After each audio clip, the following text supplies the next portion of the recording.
Hey guys, Adam here from Thailand.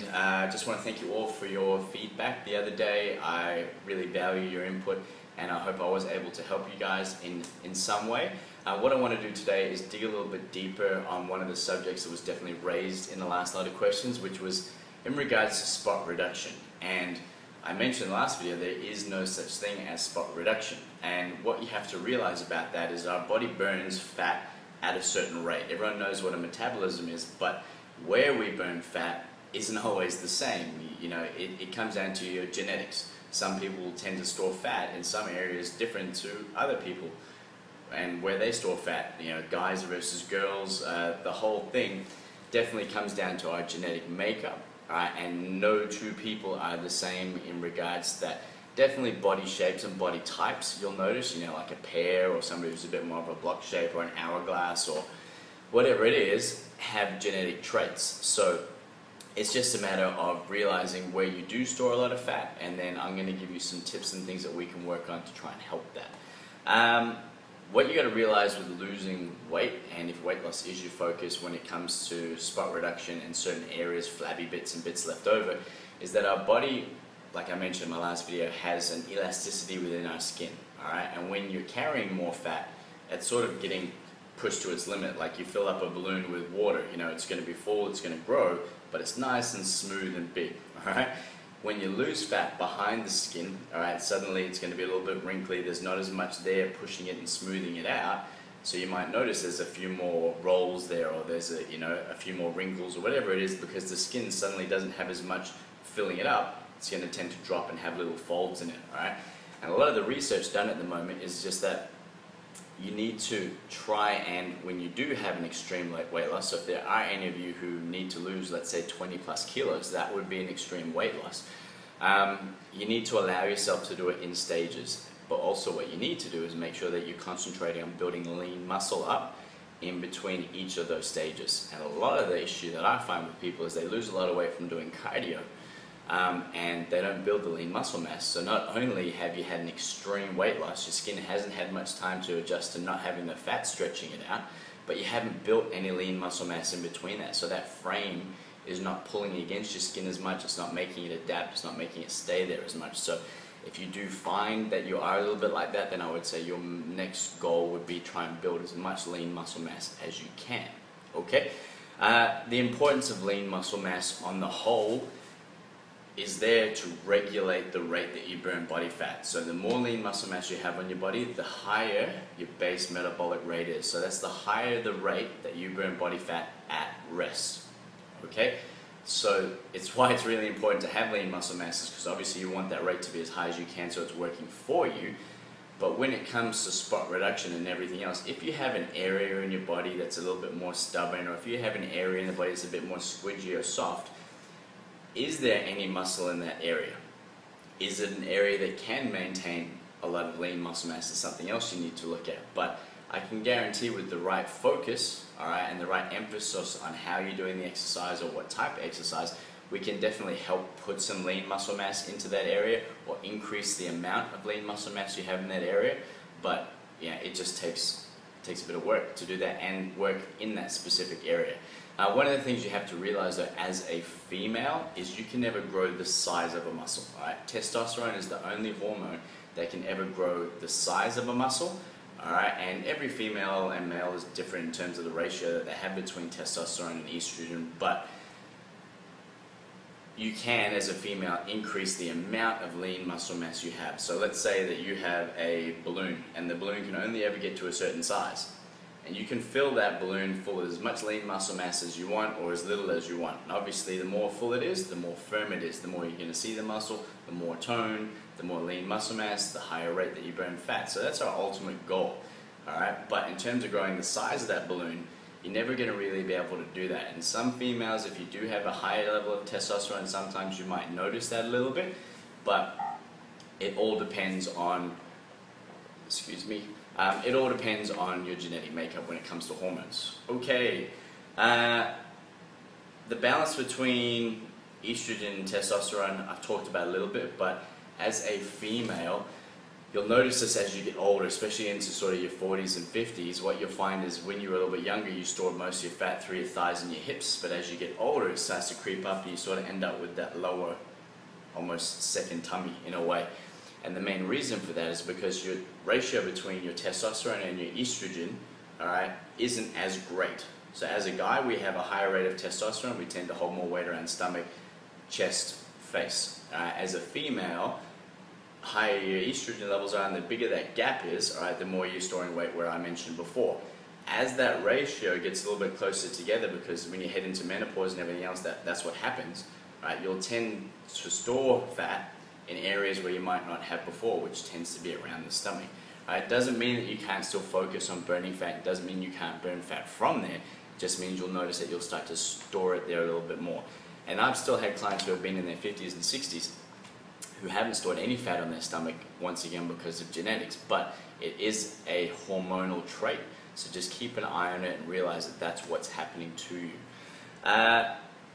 In terms of the burn factor, this is something that I always like. You know, a lot of people say, well, if I do, 1,000 reps in my biceps, suddenly my biceps going to grow because it's burning, or, I'll do some Jane Fonda side leg raises or whatever 100 times until I feel a burn in my glute, and then it means it must be working. Well, sorry.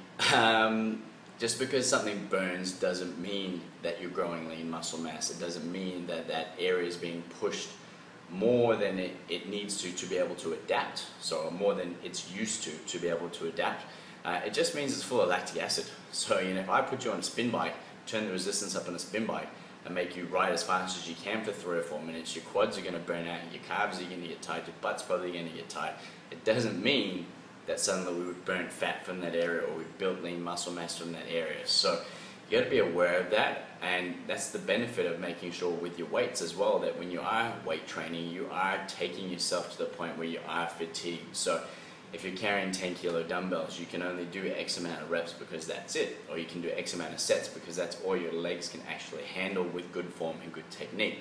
To then next time come back and try and beat that. And in my video tomorrow, I'm going to give you my top 10 tips for burning fat, and making sure that you're always doing that one extra every time is definitely one of those tips. So the burn factor is a myth, all right? With your abs, it's a little bit different because your abs are so close to your heart. They have a lot of blood flow, which means they recover really quickly. So it means we can hammer them a little bit more. They're also a muscle that is an endurance muscle. They're there to support your body and your structure a lot. They do a lot of movement and leverage for you throughout the day. So hence why we can hammer them a little bit more with 100, 200, 300 reps. Whereas some of the other muscle groups, you're not really going to get any benefit in terms of building lean muscle mass or burning fat from doing that. Focusing on certain muscle groups and body parts we've spoken about a little bit, but sometimes you might be doing a chest exercise, but you're always switching on your shoulders and your chest, but you never switch on your tricep, or vice versa. You might be switching on your tricep and never your shoulders or your chest. So sometimes it's a matter of breaking down an exercise a little bit more, slowing it down, actually focusing on it too, and thinking, okay, as I push this out and squeeze, what am I feeling? Am I feeling my tricep? Am I feeling my bicep? Am I feeling my chest? Like, what's switching on? Taking the time, control it, and everything else. So it is a big part of making sure that we are able to put on lean muscle mass where we want to. And if you are looking at a stubborn area, that's something that you need to work and focus on as well. Like for me, I've always found that I can put a lot of size on my chest quickly, but my arms not. Especially when I run, I lose all my muscle around my shoulders. So it's something that I have to focus on and adapt in my training all the time. In terms of being able, and I mentioned this in my last video, to burn body fat, increase lean muscle mass, all right, or maintain your body fat at a low percentage and build muscle mass. It's really hard to do that by keeping your carbs down low, by trying to keep up your exercise where you want to keep it up, 5 to 7 days a week, doing double workouts. I know some of you have. I know that's what myself do and a lot of athletes do as well. It's really hard to do that and still be able to accomplish your goal if you're not supplementing. It's just too hard.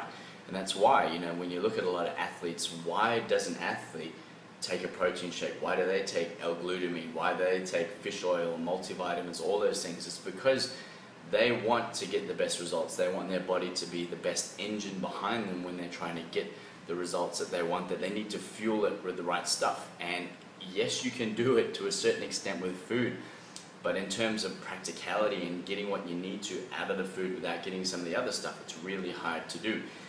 Being able to have access to it quickly so that you can replenish the body when it needs to be with a quick source of protein like a protein shake, or you take a scoop of L-glutamine at nighttime so that while you're asleep, that 6 to 8 hours sleep, you don't want your body to be burning more lean muscle mass, so you wake up the next day and suddenly your metabolism's a little bit less than it was after you just did all that work the day before. So it's also something to consider. Depending on where you're at and what stage you're at, depends on what supplements you need. We can all go out and buy everything out there. There is a lot out there, and I am going to help you guys with education about supplements a little bit. But if you are at the point where you're either at a plateau, if you are at the point where you're trying to do what I said, which is the hardest thing, build lean muscle mass while you're still trying to burn fat, you do need to look at supplements. And if you need help with anything specific, let me know. But I know that we have set up a good connection with the guys at Supplement Den. So if you're not sure, jump on there, have a look around what things are for certain. Otherwise, just ask.